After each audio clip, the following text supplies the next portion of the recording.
I'd like to open the floor up if anybody had any questions I'd like to ask Peter, or Willie, I think you had a question. Peter, we discussed at the coffee break this morning the timing for any reviews that will be ongoing just now in terms of waste shipment regulations. LifeSmart has a responsibility to submit a number of policy recommendations in the round between now and the end of the project, which is next May, I think, Viv. In terms of your participation or your group participation, would that be something you'd be interested in seeing to sense check and just to get an early sight of, so that we, my own group rather, are on the right track? That's something you could share with you at an early stage. Yes, thank you very much for that. We are certainly very keen to see and discuss the results with you of this. We have already seen many elements that are interesting to us. And as you say, we are conducting several reviews of our legislation. So waste shipment regulation is one that you mentioned, which is an urgent one. We have been working on it for some time, and before the end of 2020, we are we are required to put forward new legislation improving the waste shipment regulation, and by the end of 2020. So I think it comes very timely, your work that you have done, and I'm sure that there are many aspects that will fit in to these objectives that we're trying to achieve here. And of course, inspections is one of the main parts that are being examined, because it's one of the areas which have been identified as in need of improvement and also raising the levels of inspections in the European Union. So thank you for that. Got a question down front? Thank you very much for the presentation. I observed that in your presentation you did talk about the BEL Convention and with reference to some of these wastes. I also observed that in the early days of the BEL Convention, there was closely related to it the London Protocol, prior informed consent. Isn't it necessary for these two to be renewed? Because it appears that the type of strength, energy that was put to these two, the convention, BEL Convention and the London Protocol, had really waned down.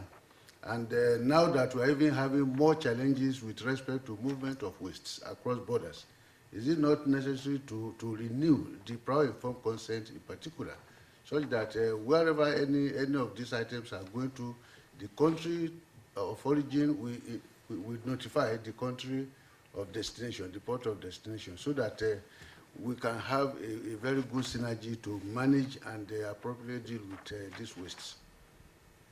Thank you. Thank you very much. Thank you for the question and on the Basel Convention. And I think that what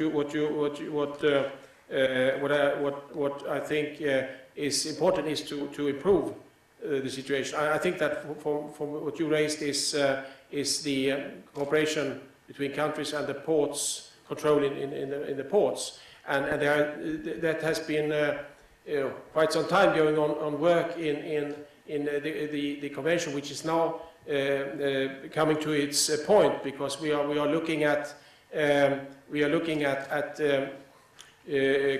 clarifying the requirements of the convention, so that it can be better implemented in countries, in ports, and by inspectors. And there will be some proposals probably at the next conference of the parties because the conference of the parties of the Basel Convention is every 2 years, so there will be in 2021 the next convention, and I expect that there will be some proposals to improve the convention. For example, clarifying environmentally sound management and making sure that the operations of where waste is dealt with is understood in the same way that they are carried out in an environmentally sound manner. And so the work in the Basel Convention to improve and review is very much going on now. And one important step, perhaps taking a step back, already last year there was guidance on environmental sound management, a framework for environmental sound management with a toolkit to apply, so that this toolkit says in more specific detail how for example, when you come to landfilling or depositing waste, how to deal with it in the best way, possible environmental way. But also on waste prevention, because of course this also talks about the hierarchy of waste, that waste should be prevented, and we should stop producing so much waste in order to avoid the problem at first sight. And so there's a lot of work under the Basel Convention. I'm not sure I understood, I fully replied to your question, I hope, or else please, is that okay? Thank you. Thank you very much. You were talking also about the ban on plastic from 2021, which will mean there will be a lot more plastic that has to be recycled or reused in a certain way in, for example, Europe. But certain streams are, so far, they're difficult to recycle, or, well, maybe the only thing we can do is burn it. But what do you think? Do we have to leave it to the market only, or do governments also have to do something to make sure that there is enough capacity to deal with the amount of plastic that we should actually just be able to handle here in Europe shortly? Absolutely. Thank you. Yes, indeed. Well, we have several so-called plastic strategies how to deal with it. So at the European Union level, we adopted last year a plastic strategy which puts forward some proposals on that regard. How can we give incentives and to improve plastic recycling, to make the market work? So, for example, one thing is there is quite substantive amounts of financial funding for this type of recycling, plastic recycling, and how to develop a good plastic recycling, going through the Commission's funding, Horizon 2020 and other projects where the applicants provide projects that helps in making plastic recycling work in an effective, efficient way. And that's already quite developed since last year, and it's now quite a lot of projects, quite promising, and we can see that the capacity is increasing in the European Union for handling plastic waste. And there is a recent study showing 6 million tons or extra or something like that. At least it's working. It doesn't come overnight. I think these facilities have to be constructed and planned and constructed. So, but it's going in a good direction. And in order to be able to implement this ban on exports of plastics and take care of it in the European Union. And of course, another element is what was mentioned before, the waste shipment regulation, because it's important that the waste goes to the facility where it's best handled, best recycled, and the plastic waste goes to, even if it's across the border to another member state of the European Union, it should be able to go there without any excessive administrative burden. So that's also something we are looking into improving in the waste shipment regulation review that was mentioned. Thank you. I wish to know how your legislation or policies address end-of-life products, for example, e-waste, especially products that are exported as donations or for charity purposes, but after a year or so, they stop functioning and therefore need to be disposed. So how do your legislation and policies address such? Thank you. Well, in the European Union, we have a very broad waste definition, in fact, a very wide waste definition, which for many years, because our legislation existed since the 1970s, and the courts have really interpreted this, giving a very broad definition of waste. And so everything that is thrown away, as we say, discarded, or if there's an intention to throw something away, it is a waste. So it's clearly, for example, on something that that have been electronic equipment or waste electrical electronic equipment that is clearly discarded, given to a waste collector, perhaps here in the European Union, it's often municipalities or something, or the producers in the end that takes care of the waste, and there's a take-back obligation, so the producers waste. And then it is clearly waste given back. In those cases where it is a waste, it's clear the legislation applies, the export ban applies to electrical waste, for example. So it's only very specific situations where the object never becomes waste. For example, you give your computer back. My computer, for example, I gave it recently to somebody who repaired it and gave it back to me, and then it's never a waste. It's a repair which leads to reuse. Right? So you have very specific cases, but to say the important thing is that the waste definition is very broad. So this is, and the inspectors in our ports, they have guidance. They have clear guidance. In fact, in our legislation, there is a way of how to check. Take the example again of electronic equipment. They have to check that it functions well, and that it has to be a record of proof of that it functions and so on. Otherwise, if it doesn't, it's a waste. So in fact, the center of gravity is really to make sure that we don't export hazardous waste like electronic equipment.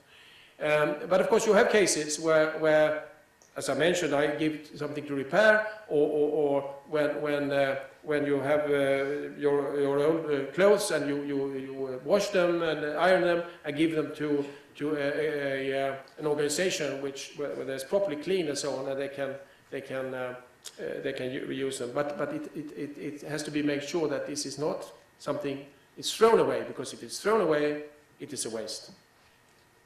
And then our legislation applies. Thank you. Any more questions for Peter? Oh, right down.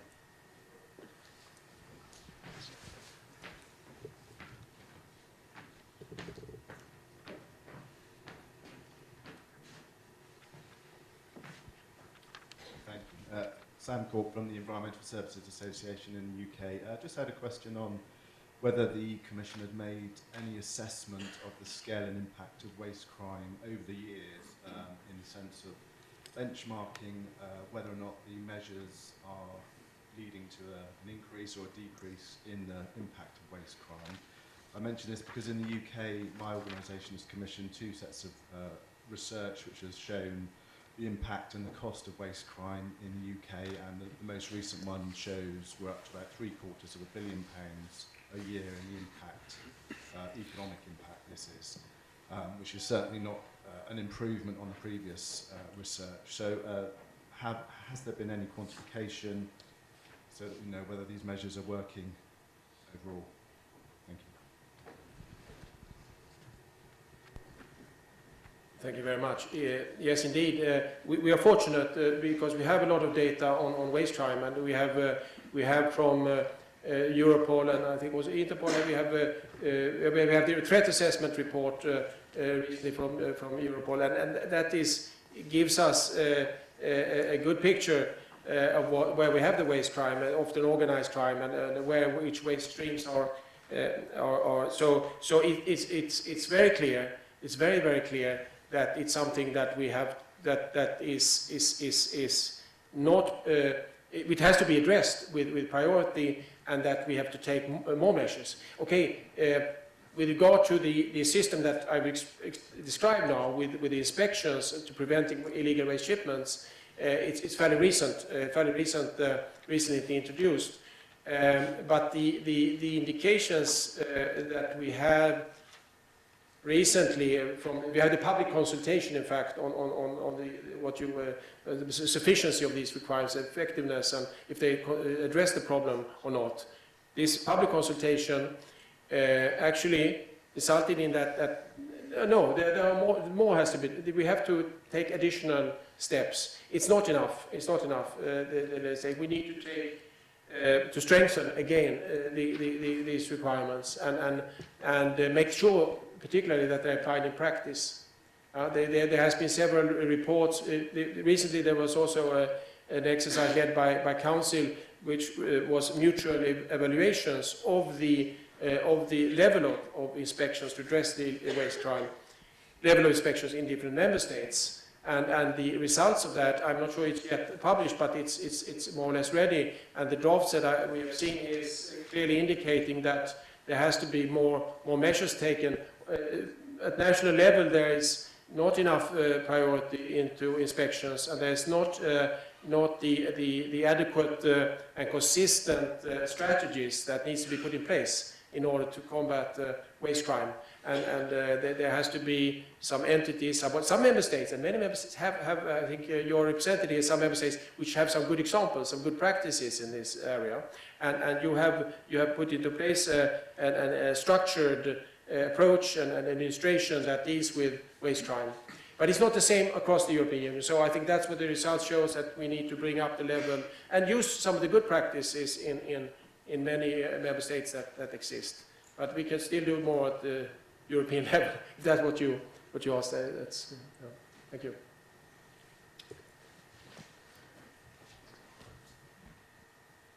Good morning, dear colleagues. I'm Verika Tarbik, Directorate for Coordination of Police Bodies from Bosnia-Herzegovina. And I would like to ask, thank you for your presentation. It was really I'm happy to see that everything is going on. And my question will be for the waste of taking in consideration the health. I mean, what has been done concerning the waste of medicaments? Did you take appropriate measures or something like that? Because it's really important for the decomposition of the medicaments. So I would like to know if it's you take something others that for the others waste. Thank you. So I'm really sorry. I could not hear which type of waste you mentioned. Waste for. You mentioned the type of waste? Waste of medicines. Waste of medicines, okay, thank you. We have, there exists some guidance document and manuals, also at the international level about medicines, but we don't have a specific, it's hazardous waste, which has to be dealt with in a more, according to our regulation, in a much more careful manner, and there are specific obligations that applies to where you can put it and so on. There are many specific obligations to hazardous waste, which of course also applies to medical waste, but not specific. We don't have a specific directive, but it goes under medical waste, hazardous waste, and the obligations which are stricter than for other wastes. Yes, but because we know that the decomposition of the medicines it's stronger than the others, so I think that you have probably some procedure concerning that. I think that it will be interesting to share the information with the others, because my colleague mentioned donation. I think that it was the donation for medicines. So, okay. Thank you. Of course. Thank you. Yes, of course, it's very important. So I think medicines is a very good example, but there's also other hazardous waste that we very many restrictions are imposed in the legislation. But I'm sorry I cannot give you all the details, but it would maybe something that you can find from the. I can also provide some more information on that, and it's available also here.